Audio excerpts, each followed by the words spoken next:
Pitung pemuda yang baik, tekun beribadah dan berbudi pekerti luhur. Ia berasal dari Rawabelong. Selain belajar mengaji, ia juga belajar silat. Haji Naipin, terasa waktu berlalu sangat cepat. Si Pitung menjadi pemuda yang gagah perkasa, mempunyai bekal ilmu agama dan pencak silat.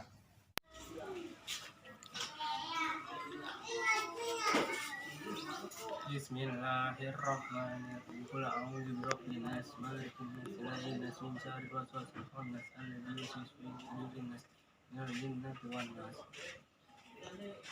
Pada saat penjajahan Belanda sedang giat-giatnya menggerok kekayaan alam bangsa yang berpusat di Batavia.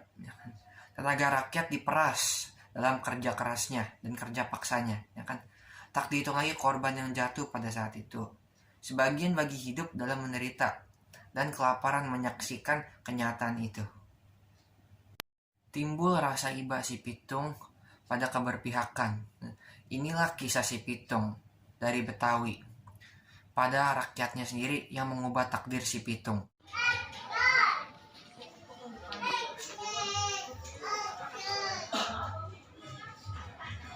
Pitung, Ji dan Rais merampok rumah Tor dan tuan rumah kaya. Hasil rampokannya dibagikan kepada rakyat miskin yang lama-kelamaan kegiatan si Pitung meresahkan. Rais, gue punya ide nih, mau bantu rakyat, gue mau ngerampok tuan toke sama tuan tanah. Untuk apa kamu lakukan itu, Pitung? Gue udah kasihan sama rakyat yang udah ketekan sama menderita.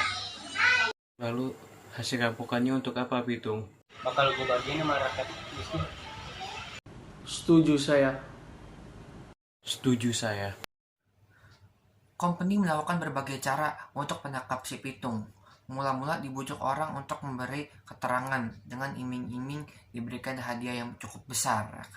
Kalau usahanya gagal, tidak segan-segan company akan memaksanya dengan kekerasan. Akhirnya company berhasil menemukan si Pitung dan informasi tentang keluarga si Pitung. Kekebalannya merupakan kelemahannya juga. Keluarga sebagai sumber si Pitung justru menjadi kelemahan si Pitung. Bagi siapapun yang bisa menangkap si Pitung akan diberikan hadiah yang cukup besar. Company segera menyandra keluarga si Pitung dan orang tua si Pitung dengan siksaan yang dibuatnya. Akhirnya terungkaplah keberadaan si Pitung dan rahasia kekebalan tubuhnya si Pitung. Di mana si Pitung bersembunyi? Apa? Saya tidak tahu. Cepat beritahu saya mengapa si Pitung kebal tubuh.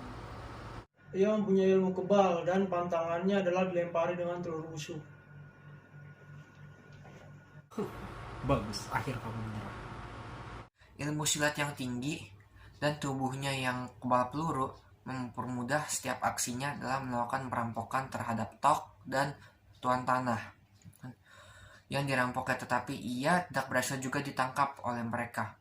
Orang-orang tidak memberitahukan keberadaan si Pitung. Ia banyak berjasa pada rakyat. Pada suatu hari, si Pitung dan teman-temannya berhasil ditemukan. Si Pitung berusaha melakukan perlawanan. Namun hari itu naas bagi si Pitung. Rahasia kekebalan tubuhnya yang selama ini membuatnya tetap hidup telah diketahui oleh pihak company. Rasakan kamu, Pitung. Si Pitung pahlawan rakyat kecil dengan dilempari telur busuk dan ditembaki berkali-kali yang akhirnya menghembuskan nafas terakhirnya dan tewas dibunuh oleh pihak company sebagai pembela rakyat. Dan akhirnya si Pitung pun mati. Dan inilah kisah Pitung dari Betawi.